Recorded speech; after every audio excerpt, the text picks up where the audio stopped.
I'd like to say good afternoon and welcome. This is the second year for the Juneteenth celebration here in Stoughton, and what a wonderful occasion it is because it is now a national holiday. Today is National Freedom Day, and so all around the country people are celebrating the Juneteenth holiday, and you will be hearing more about this in just a bit from Deb Roberts. But I'd like first of all to thank many of our contributors. There's Envision Bank, the Stoughton Diversity and Inclusion Organization. We also have Fruition with Dr. Lamont and Angela Motley. We'd like to thank you so much for bringing the scholars over. And Julie Wright. And Cheryl Mills. So don't want to forget anyone, and if we have, we will be welcoming you once again when Deborah Roberts comes up. But right now, as it is true for each of our celebrations, if it has pretty much anything to do with African American celebrations, we're going to go into Lift Every Voice and Sing, and that is called the Black National Anthem. Written by Dr. James Weldon Jr. And I think the whole purpose was to build pride in a community that had been so downtrodden, deprived of rights, and to be able to bring a community together. So this is what this is all about. It's all about community and understanding one another, appreciating the culture of one another, and respecting the beliefs. So I do have some words for, otherwise you can access it on your phone. But the thing about Lift Every Voice and Sing, everybody has to sing. Right. So it's not a solo, and believe me, it's not a solo. Lift every voice and sing till earth and heaven rings with the harmonies of liberty. Let our rejoicing rise high as the listening skies. Let every sound loud as the rolling sea. Sing a song full of the faith that the dark past has taught us. Sing a song full of the hope that the present has brought us. Facing the rising sun of our new day begun. Let us march on till victory is won. Now there's no middle ground for this song, so it's high and low, but thank you so much. And now we're going to have Deborah Roberts to come forward, please. Hey, Deborah.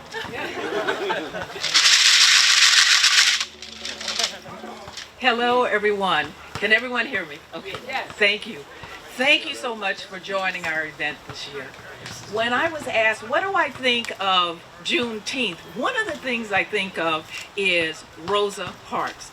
Now, we all know Rosa Parks as being the one that refused to get up and move to the back of the bus, right? She was arrested. Her arrest led to a boycott. This boycott led to basically putting the bus system in Montgomery, Alabama out of business. The people that supported that boycott, they still had to get to work. So they either had to walk, ride their bikes, but they had to find some means to get to work. That led to a single case on the local and the state level, which led to the Supreme Court. The Supreme Court's decision almost a year later was it was illegal, unconstitutional for there to be segregation on the bus. So, yay, Rosa. Rosa's profile is that she was mild and meek, but really she had a fire. She had a fire in her belly, right? Because she did work for the NAACP after all. So when she was interviewed and she was asked, well, Rosa, why did you not get up and move to the back of the bus? Was it because you were tired? And Rosa said, the only tired I was tired of giving in. Yep. So as we continue our movement, as we continue today, keep your head up and remember, be tired of giving in. Enjoy the day and the celebration. Thank you very much. Before I go on, I would like to say I have Senator Walter Timothy here today. Did you want to say a couple of words about this is impromptu, everybody, a bill that you passed regarding Rosa Parks? Just, this is impromptu. Deborah. Yes. You're quite welcome. Thank you so much. Well, first of all, I guess I'm probably the most overdressed guy for impromptu remarks. But please, it's an honor to be here with my colleague and friend, Representative Phillips, Ted, and of course, Deborah. Thank you so much. Thank you, and all my colleagues in government here in town. So Rosa Parks, well, first of all, it warmed my heart when I walked onto the grounds. I saw Deborah, and I saw the portrait of Ms. Parks. A couple of years back, I came up with the idea to file legislation to mandate that MBTA buses pay tribute on each and every bus to Rosa Parks. And of course, Representative Bill Galvin supported that legislation. Representative Lou Kafka, and of course Lou Kafka and his Chief of Staff Ted Phillips were a team. Ted was big time a supporter of it as well. So we're proud today, and every day, obviously, that Rosa Parks is commemorated on our MBTA buses. That is right, it is just, and it is appropriate. And also here in the Commonwealth of Massachusetts, a year ago, we were ahead of the country, as we often are in Massachusetts. We voted in the Massachusetts legislature to make Juneteenth a state holiday. So we're incredibly proud of that. Representative Galvin voted for that. Ted was a big supporter when he was working for Rep. Kafka. So today, I think it's great that we are here together, and Chancellor Motley, thank you very much. It's always an honor to be with you, sir. But today, we here in Stoughton are letting our celebration ring loud and ring far. Juneteenth, this is a wonderful day for us at all. It is a day that we will be proud of forever. And thank God that Juneteenth is being celebrated nationally, with the United States Congress taking that vote and our President Biden, signing it into law. Today is a big day for America, and it's a day we're very proud of. The greatest nation on earth is celebrating Juneteenth. Let us think about that, let us be proud of it, and let us always smile when Juneteenth comes to mind. Thank you all very much. Deborah, thank you for the opportunity. Great to be here. Thank you. Thank you so much, Senator. I am remiss. I did not recognize my district director, Keisha Adakwa. Keisha, thank you very much.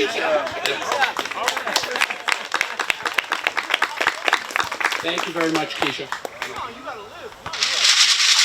And I also wanted to mention that our state representative, Ted Phillips, is here. If you could just raise your hands. I mentioned NAACP. NAACP is here. They have a table. I know with all of the vendors. Right? And then we also have voter registration. So please vote. Your vote is your voice, but first you have to register.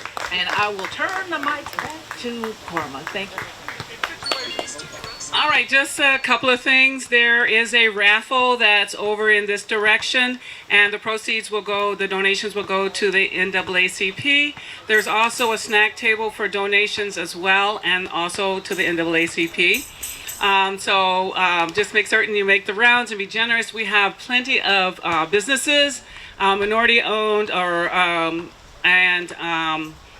women-owned small businesses that are around as well, so please take the time to visit all of them. And I think there was one more thing I was supposed to mention, but I can't remember. There's a playground over here for the kids. If there are small children, there's a couple of games that are there as well. Anything else? Oh, the raffle. And the raffle is over in this direction as well. You can get tickets, and then we will be reading those off a little later on today. So please be generous. Enjoy yourselves.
Hi, my name is Steve Radkin. We're here registering voters today at the Juneteenth event, and the reason we're doing it is because it is so important for people to vote, to get out there and vote.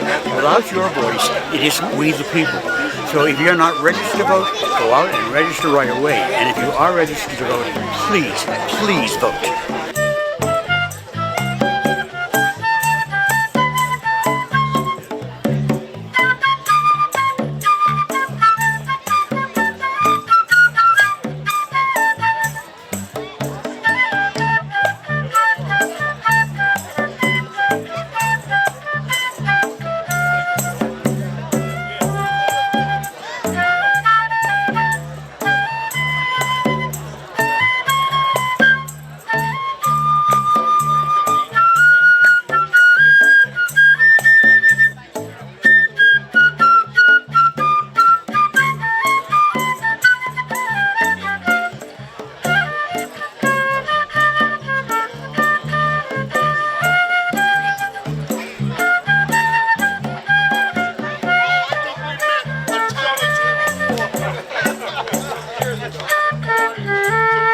Our clothing line is more sporty and for going to work out, and also for men as well. We have them in sportswear, shorts, sets, and everything. Very comfortable wear after COVID. We've been trying to relax and be able to wear something at home and come outside and enjoy the same outfit. So that's what I'm trying to do.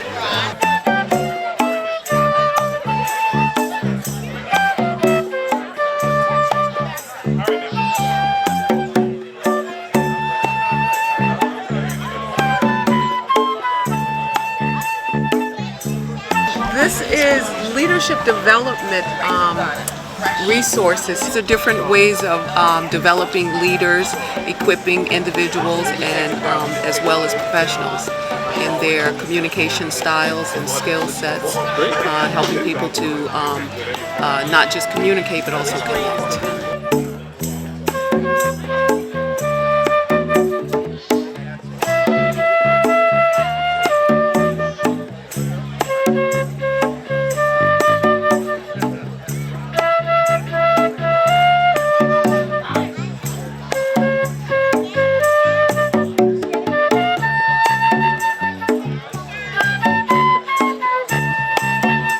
Juneteenth is important because it means we got to come together as a community and recognize that we are different, but together we all share the same dreams and want to work together to achieve it. And it's great that Stoughton is being able to honor this and have everybody come together as one, because we are all together, we're all residents, and we all share the same belief to treat everyone equal and not be discriminated against anyone, no matter what size, race, color, creed, whatever. We don't need to do that. And this Juneteenth is very recognizing that we're doing that.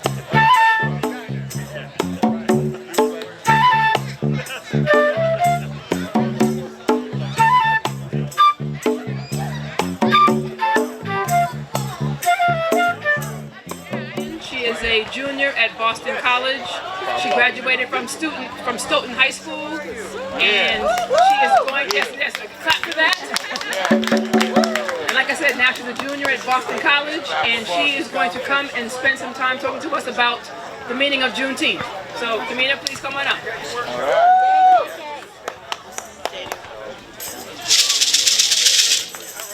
So I'm going to be reading the history of Juneteenth for all of you today.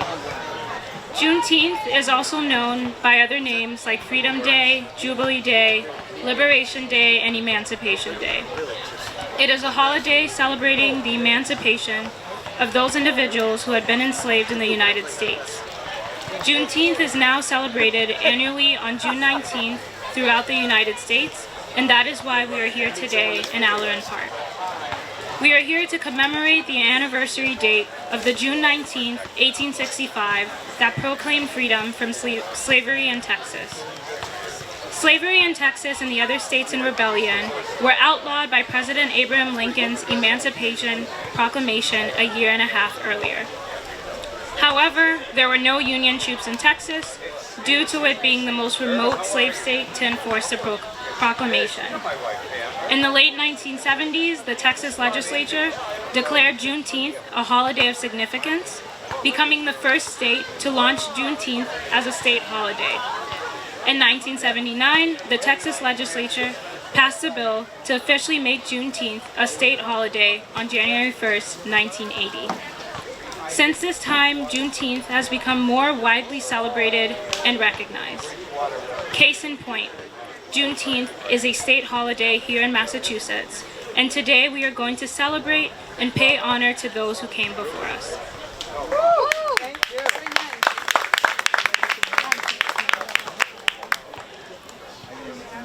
So next we have Emmanuel White, who is over there talking. Hey, Emmanuel. And he is a rising senior at Stoughton High School. And he's going to be, yes, clap for that. And he's going to be reciting a poem for us today. So Emmanuel, come on up. That he wrote. Oh, sorry, that he also wrote. There you go. All right, all right. Thank you. Yeah, you heard my name is Emmanuel White. And this poem's called The New Revelation. 13 years ago. Not much different from where we are now. We're still not equal, but now we won't stand down. We're no longer afraid to pick up our crown. We will fight against injustice, won't be idle like cows. Then came a year ago, and our George was held down. And then, a year ago marked a time of devastation, a year of aggravation, a year with cries of a nation. A year ago marked a time of complications, searching for stability. Then came the positivity. We used our creativity to find out new abilities. With endless possibilities came change. One that cannot be estranged, one that can rearrange everything we know about the world. Black businesses started to thrive. Black people started to rise to show Black excellence cannot be defined. Black boys do not deserve to die. Black girls deserve to shine. Black voices multiplied. Black culture purified. Black people are shouting, hear our battle cries. Our motive is strong, only limit is the sky. Our injustice is real, do not turn a blind eye. What? A year ago marked the beginning of another revolution. A year of revelation. A year of reevaluation. A year of our new creation. Now is the time to create a new nation. And today, June 19th, marks a national holiday. All right. Support Black businesses, for us, by us. Thank you. Yeah.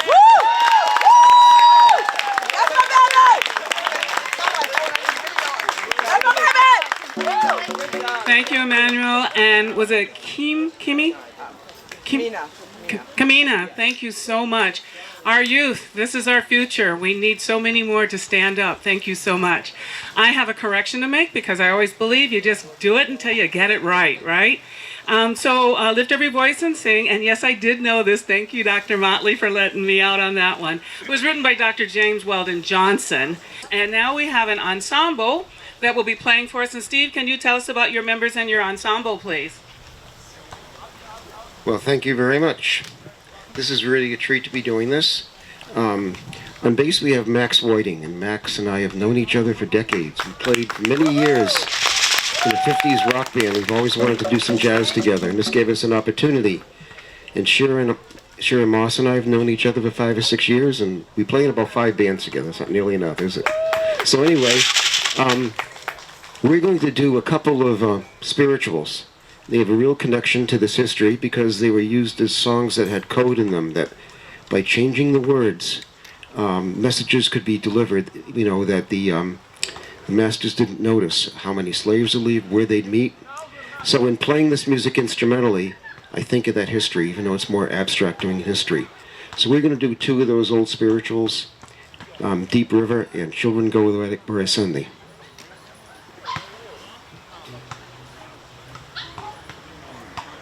2, 1, 2, 3.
Thank you. Thank you. Envision Bank, thank you so much for joining us. Stoughton Diversity and Inclusion Organization. It is our Black-owned businesses and women-owned businesses. So I just want to give that shout out again and to thank all of our partners in this Juneteenth day.